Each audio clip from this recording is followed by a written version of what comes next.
Welcome back to the Evolution Podclub. I am your host, Jackie Seiden. Light pours into your entire being all through the day and night. You have light orbiting around you, emanating from you, different qualities of light and colors, which are all vibrational in nature. You are unaware that it is even happening, but it is. You are a ball of light energy with many colors, all impacted by your feelings, your desires, your intentions, all unique to you. Those things all affect your vibrations constantly, which are always in movement. They are always growing, morphing, changing, flowing, fluid, unable to stay stagnant, as you know, because your mind can never stay stagnant for 2 seconds, right? And the more stagnant they do become, however, the more rigid, never stopping, but slowing down at such a rate, it may seem constant to you, perhaps the same thoughts, the same feelings, the same things happening over and over again. That is when you have let the momentum of fear win over the majority of your thoughts, keeping you in a state of slower evolution, slower moving, slower changing. And this, of course, is not a bad thing. There is no wrong anywhere in the universe. It is, however, possibly not preferable. Although to some in that state, it actually does feel preferable to stay there because it feels comfortable. It feels familiar, however small and seemingly safe. And the idea of opening up and taking in new beliefs seems uncomfortable and frightening. So the door is shut and sealed to a certain degree. And as you grow older, it actually is common for you to settle in and harden your shell, so to speak.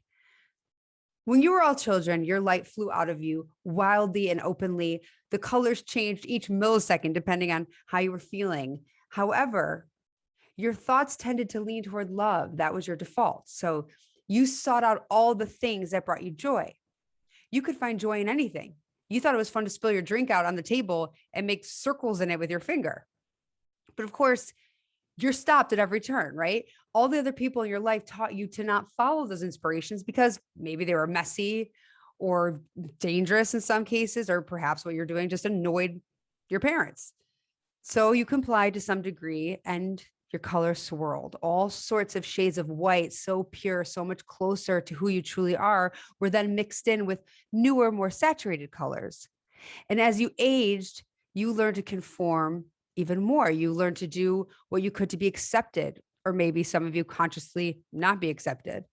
And your world became smaller. Your imagination became less and less vivid until you could barely imagine anything at all and have it actually seem real.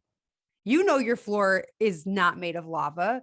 You could pretend it is for the sake of play, but you're not actually going to be in terror of your toe touching the rug if you slip off a couch cushion. We tell you this so that you can become more aware of yourself. If you were to learn that you had 24 hours to live, for example, would you even know what you would do?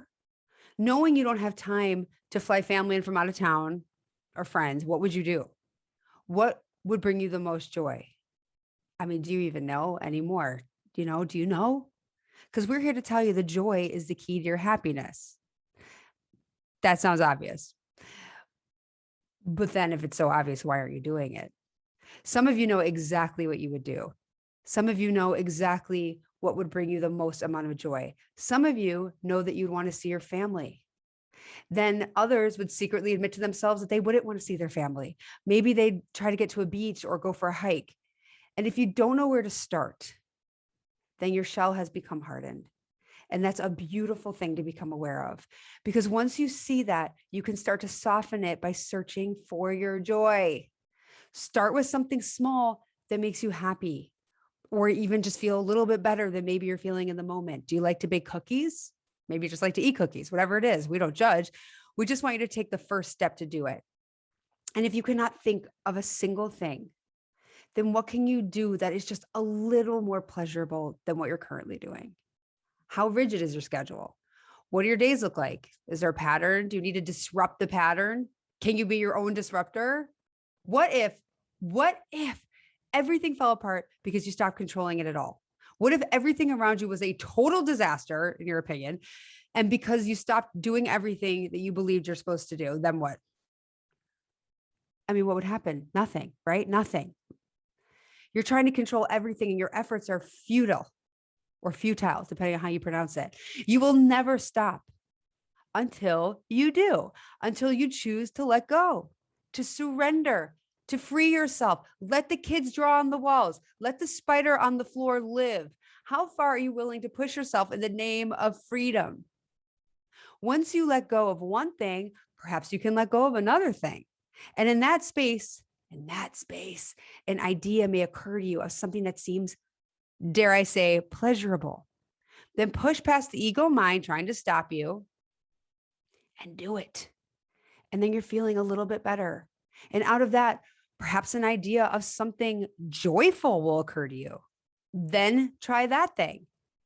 And don't be discouraged when once again, you get a sign from your inner guides in the form of negative emotions, when you're once again unable to see joy in anything, when you want to blame the world for what you perceive are the problems in the moment. It is in that state that you birth desires. These desires are what propel you. They are the very vibrations that keep you moving in physical reality. They keep you experiencing life.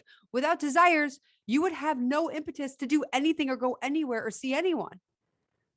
It's okay to want things. You will always, always want things. But at some point, you have to see those wants for what they are. Simply ways to keep you moving forward in your expansion. Then you can stop and look around and take in the beauty of the world that you created. You created your world, the one you created the moment you opened your eyes for the first time, emanating bright white light. That is who you truly are, a being of pure positive love. And as you consider this idea, your colors are changing once again. And just like that, you've softened your shell.